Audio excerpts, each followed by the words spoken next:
그 아이들 입장에서는 죽을 맛인 거예요. 국영수가 다 이래요. 이게 근원적인 원인인데 그거에 대해서는 아무런 언급이 없다. 영어 유치원은 아예 전면적으로 막아도 뭐 키즈 카페 있죠? 그런 거를 영어로 운영할 거예요. 교육부 평등을 만드는 정보 비대칭 부숴버리겠습니다. 남기정입니다. 백식입니다. 오늘은 어릴 때 공부를 시킬 수밖에 없는 이유, 이거와 더불어서 영유금지법에 대한 이야기를 해보도록 하겠습니다. 일단은 영유금지법이 뭘까요? 법안의 내용을 보니까 이제 36개월도 이렇게 나눠두더라고요. 36개월 미만의 아이들인 경우는 교과 과정을 지도하면은 안 된다. 36개월 이상이면은 교과 과정을 하루에 40분 이상 하면 안 된다. 일단은 그 취지를 한번 생각해 보면은 네. 요거에 대해서 저는 생각하는 게 취지는 좀 공감이 된다. 발달 네. 과정에서 보면은 아이들이 굉장히 어린데 음.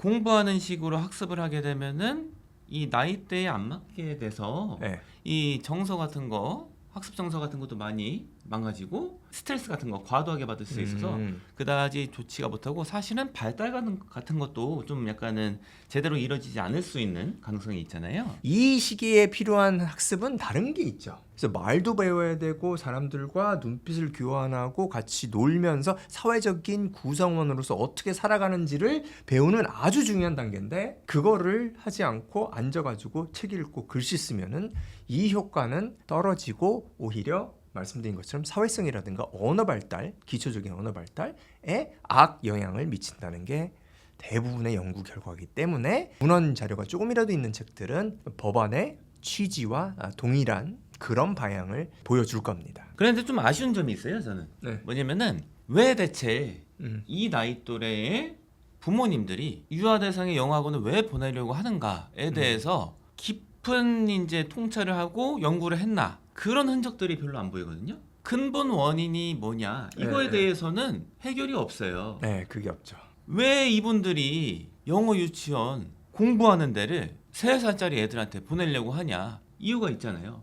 그거에 대해서 해결하려고는 전혀 마음이 없는 거예요. 그 제가 봤을 때 그 원인은 뭐냐면은 학교 교육만 받아서는 영어를 잘할 수가 없어요. 저는 사실은 힘들다 정도가 아니라 학교 교육만 충실하게 수행해서는 불가능하다.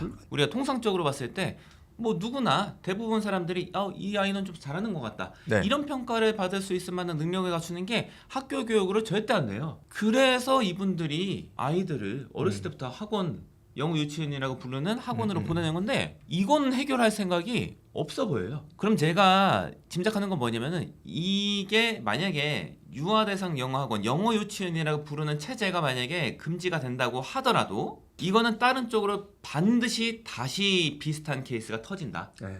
왜냐? 근원적인 해결책이 아니잖아요. 맞죠. 근본적인 원인을 뭐 이렇게 해결하는 게 아니기 때문에 미봉책에 불과하다 이렇게 그렇죠. 보는 거죠. 예, 이건 반드시 터집니다. 저는 굉장히 아쉬운 게 항상 네.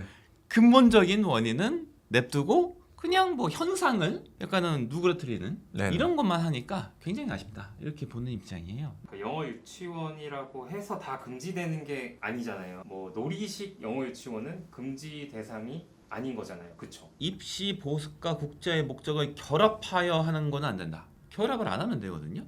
빠져나갈 구멍이 너무 많아서 학습식이라고 하더라도 이거는 이거 하기는 좀 어렵습니다. 왜냐면은 이제 표방원 자체는 이제 놀이형 영어 유치원이에요. 이거는 규제에 안 들어가잖아요. 그냥 놀면서 영어로 떠들고 저 선생님도 영어로 이제 애들 뭐 지시하고 다 영어로 한다. 놀이식이다. 그렇게 해놓고 실제로는 뭐 규제 안 나올 때는 좀 앉혀가지고 저 단어도 외우고 이렇게 하면은 어떻게 할 거예요? 이거랑 비슷한 얘기가 하나 떠오르는데 선행학습 금지법이에요. 근데 선행학습을 다 하잖아요. 그 고등학교 같은 데서도 부교재라는 거를 그냥 안 쓴 학교들이 거의 없잖아요. 부교재 쓰면 이건 불법이에요. 예, 그게 선행학습 금지법에 어긋나는 거잖아요. 왜냐면은 부교재의 그 수준 자체가 상급 학년이라든가 고등학교 과정 이상을 넘어가기 때문에 이거는 불법인 거죠. 근데 그냥 다 하고 있잖아요. 네. 저는 그렇게 될 수가 있다. 자, 그러면 이제 이야기를 해보자고요. 왜 대체 이런 곳에 보내는 학부모님들이 어렸을 때부터 이렇게 공부를 시키려고 하냐. 이거를 이해를 해야 된다, 진짜. 그리고 가려운 부분을 긁어주면 된다. 어떻게? 공교육으로. 네. 그러면 해결이 될 거다라고 저는 봐요. 만약에 이게 되면은 학원에 가라고 해도 공짜라고 해도 안 갈 거예요. 학교에서 다 다니는데 왜 가요? 제가 사교육자라서 그렇게 보는 건 아니라 저는 제가 학생 때 학교 다닐 때도 이 생각을 했거든요. 학교 교육은 입시를 나 몰라라 하는 거지. 오 맞아요. 그리고 학교 교육은 왜 입시를 떠나서 영어는 언어니까 네. 의사소통이 중요하잖아요. 네. 왜 이런 거는 나 몰라라 하는 거지? 왜 그런 거를 의사소통 능력을 영어로 신장시켜주는 거는 왜 담쌓고 안 하고 있지? 둘 다 안 하는 네. 느낌이에요. 예. 시험을 잘 보게 해주는 것도 아니고 그냥 영어 자체를 자유롭게 구사하는 그런 공부를 또 하는 것도 아니잖아요. 네. 그리고 이제 공교육이라고 하면은 이게 이 분리가 좀 돼 있는 것 같아요. 입시하고 공교육은 따로 놀아요. 근데 일반적인 사람들이 생각할 때는 그게 아니잖아요. 네. 네. 입시랑 공교육은 같은 영역이라고 생각을 해요. 입시를 정부가 관할하고 있잖아요. 밖에서 보면은 왜 이게 같이 가야지 왜 따로 자꾸 생각하지? 그러니까는 막 수능에 나오는 영어 지문들은 그 대학교 입문서에서 막 나오고 영어로 써져 있는 대학교 입문서에서 미국에서 쓰는 교재들 막 거기서 따서 나오고 우리 교과서에서는 축구 차다가 누가 다쳤는데 그걸 도와줬다 뭐 이런 내용들이 나오고 있고 이게 정말로 틀려요. 네. 이거 아이들 입장에서는 죽을 맛인 거예요. 국영수가 다 이래요. 국영수가 제일 이제 영향력이 크잖아요. 네. 아이들 공부하는데도 비중이 제일 크고 입시에도 제일 비중이 크잖아요. 국어 먼저 생각해 볼게요. 저 국어 보고 놀라요. 항상 국어 볼 때마다 놀라는데. 저는 이제 깜짝 놀란 게, 자, 제가 어렸을 때도, 제가 학생 때도, 네. 진짜 솔직하신 선생님들, 솔직하신 분들은 얘기를 했어요. 그때 당시에는 120점 만점이었거든요. 네. 나 이거 국어 만점 못 받아. 나는 110점도 안 나올 때 있다고. 국어 시험이 그렇게 어려웠어요. 그때도. 지금도 똑같아요. 아마 국어, 영어, 수학 중에서 만점이 제일 안 나오는 과목이 국어일 거예요. 이거를 학교 교육만 충실하게 수행해서 국어 시험을, 수능 국어 시험을 잘 볼 수가 있냐? 절대 잘 못 봐요. 절대 잘 볼 수가 없어요. 저는 이건 사실은 이것도 불가능이라고 봐요. 힘든 정도가 아니라 불가능이다. 이건 더 어려울 것 같아요. 예. 영어보다 더 예, 어려워요. 예. 진짜 그 정도 수능 정 국어 정도의 문제를 그 제한된 시간 안에 해결하려면은 한글로 된 글을 엄청 많이 읽어놔야 돼요. 맞습니다. 흔히 말하는 독서를 엄청나게 해야 되는데 우리나라 공교육에서 뭐 어떻게 관리해 줍니까? 이 시기에는 요 정도 책을 읽는 게 통계적으로 봤을 때 좀 이제 궤도 안에 들어와 있다고 볼 수가 있어. 그리고 빠르고 정확하게 글을 읽는 능력을 너희는 평가를 받으니까 지금부터 단계적으로 준비를 하자. 이런 프로그램이 없어요. 실질적으로 구현되는 게 없다고요. 뭐 저기 영어는 흔히 말하는 그 AR 지수나 렉사이 지수 이런 거라도 있지. 예. 한국에도 이런 게 비슷한 게 아예 없진 않은데 이게 상용화돼서 보편적으로 쓰일 수 있는 게 딱히 없거든요. 네. 학부모님들 학생들은 나는 저기 국어 능력 신장시키고 싶은데 흔히 말하는 그게 없어요. 청사진이 없는 거예요. 로드맵이 없어갖고 뭘 해야 되는 거야. 그러니까 딴 데 가서 배우는 거잖아요. 그 로드맵 비슷한 거를 제가 얼마 전에 읽었는데 네. 그게 김은경 선생님인가 이은경 선생님인가 네. 지금 기억이 안 네. 나는데 그분이 이제 초등학교 교사시잖아요. 이분이 로드맵을 만들어 주시더라고요.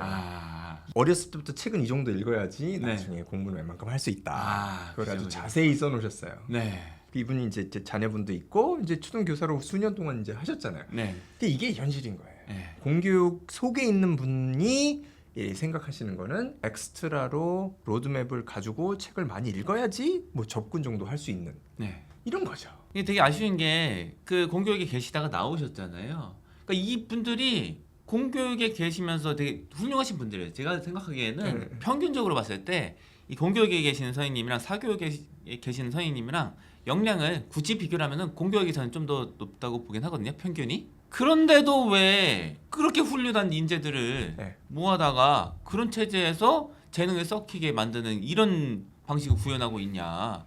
왜 그렇게 막 열정 막 많으시고 이런 분들이 자꾸 밖으로 나와서 사교육계로 저기 오시는 그런 현상을 왜 초래하냐. 공교육 체제에서 잘할 수 있는 분들인데 그거를 제도를 잘 만들어주면은 거기서 막 역량을 막 펼칠 수 있는 분들이잖아요. 네네.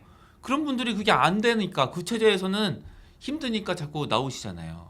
다 그래. 그분만 그런 게 아니라 그 훌륭하신 분들 뭐 이은경 선생님, 네. 홍호 선생님 그리고 저 EBS 또 계시잖아요. 그 다른 선생님들도 그 공교육에 계시다가 다 자꾸 나오시더라고요. 왜냐면은 역량을 펼칠 수 있고 뜻을 네. 펼칠 수 있는 데가 학교는 좀 힘드니까 네.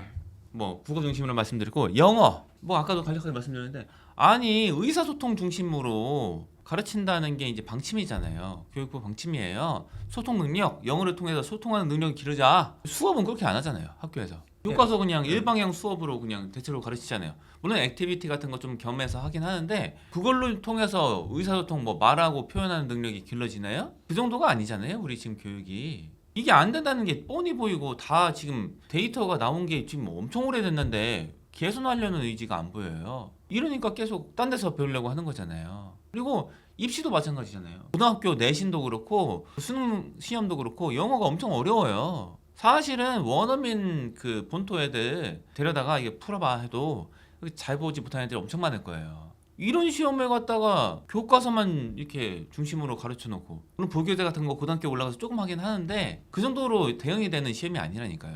그러니까 수능의 수준을 보면은 수능 1등급이 나왔다. 지금 당장 미국에 가서 주립대학을 다니면은 문제가 없어요. 아마 공부 잘할 겁니다. 그 정도로 어려워요. 근데 이제 고등학교 교과서를 보면은 환장을 하는 거지. 환장하는 거죠. 고1 교과서 저기 렉사이즈스 분석기에 돌려봤더니 미국 현재 초등학교 3학년 수준이 나왔으니까 유료로 그 결제해갖고 직접 해본 거예요. 그러니까 가르쳐 주지는 않고 준비는 시켜주지 않고 평가만 어렵게 하니까 진짜 이게 표리부동한 게 저는 너무 심하다고 봐요. 심했다. 수학. 저 수학도 이제 할 얘기가 많은데 진짜 학교에서 그냥 수업만 듣고 집에서 부모님이 아예 안 챙겨준다. 그런데 우리나라에 있는 그 고등학교 수학까지 잘 소화한다. 이런 학생들이 진짜 뭐 10%는 절대 안 돼요. 1, 2% 정도 될 거예요. 예, 그 정도 될 거예요. 근데 지금 이게 대중교육이고 공교육이잖아요. 그런데 뭐 이렇게 체제 만들어 놨어요. 수학 교육의 특징이 뭐냐면은 흔히 말하는 칠판식 강의. 선생님 한 명이 설명 중심으로 여러 명의 다수한테 그냥 특정 타겟 없이 그냥 애들 그냥 1등부터 꼴등까지 다 모여있는 반이잖아요. 그냥 간단하게 말하면 한 가지 설명을 듣고서 애들이 습득해야 되거든요. 대부분 애들이 수학을 잘하는 게 불가능하다. 우리나라 현재 이 수학 그 교육 환경상 학교 교육만 이렇게 충실하게 들어갖고는 불가능하다고 봐요. 불가능하다. 애들이 다 다른데 인지하는 방식도 다르고 기본 실력도 다 다른데 그거를 설명 하나로 1등부터 꼴등까지 똑같은 설명으로 이게 전달하고 받아먹으면 오케이? 아니면 너는 수학은 좀 적성이 안 맞는 것 같다. 이렇게 하는 체제가 지금 우리 체제거든요. 사실은 그런 아이들 중에 상당수가 좀 약간은 관리 잘 해주고 개별적으로 피드백 주고 이렇게 하면은 잘할 수 있는 애들이에요. 그런 애들 다 썩히는 거거든요. 이제 영어 유치원 얘기로 돌아와 보면 영어를 왜 이렇게 어렸을 때 많이 하냐? 굉장히 큰 이유 중에 하나 이거잖아요. 수학 같은 거는 이 나이 때 하는 게 거의 불가능해요. 고등학교 수학은 얘네한테는 아무리 해도 절대 안 되거든요. 예. 그러니까 이거는 딱 봐도 야, 이건 누가 봐도 안 되겠다 하니까 이거는 빼. 일단 이건 안 되고 미리 할 수 있는 거 좀 하자. 근데 영어는 뭔지 언어야. 그러니까 말 중심으로 어떻게 해서 좀 될 것 같아 하니까 영어를 이때 많이 하는 거죠. 그쵸. 그래서 이렇게 하게 된 거예요. 많이들 말씀하시는 게 영어 먼저 어렸을 때 해놓고 그 다음에 학년 높아지면 수학으로 이제 맞아요. 힘을 쏟아야 되니까 이게 약간은 테크트리가 이렇게 간다. 맞아요. 이 구도 때문에 이렇게 되는 건데 그거에 대해서는 아무런 언급이 없다. 이게 근원적인 원인인데. 그러네요. 그게 그런. 이거를 해결하려고 해야지.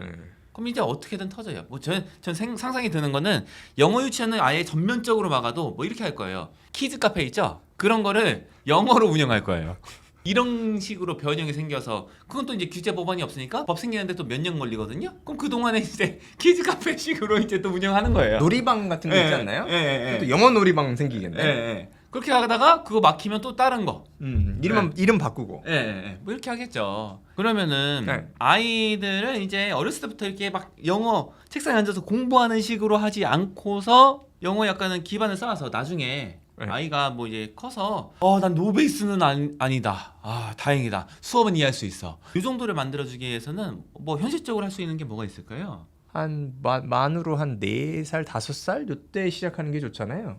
그 정도에 시작을 해서 그림책 위주로 뭐 책같이 읽어주고 뭐 자기 전에 좀 읽기도 하고 이런 식으로 노출을 조금씩 해가서 뭐 초등학교 들어갈 때는 뭐 아주 간단한 책 정도는 영어로 읽을 수 있다. 뭐 요거는 괜찮아요. 그 정도가 일반적으로 얘기하는 전 세계에서 많이 하는 방법들이죠. 영어로 원어로 하는 아이들도 다 이렇게 해주고 수백 년 동안 이렇게 했잖아요. 그럼 저희도 이거를 그대로 하면 된다.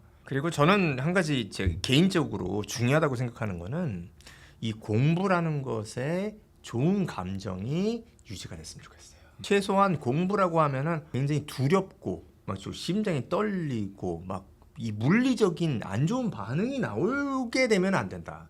이게 나중까지 가요. 초등학교로 가죠. 중학교까지 갑니다. 그러면은 벌써 이 비교 우위가 떨어져요.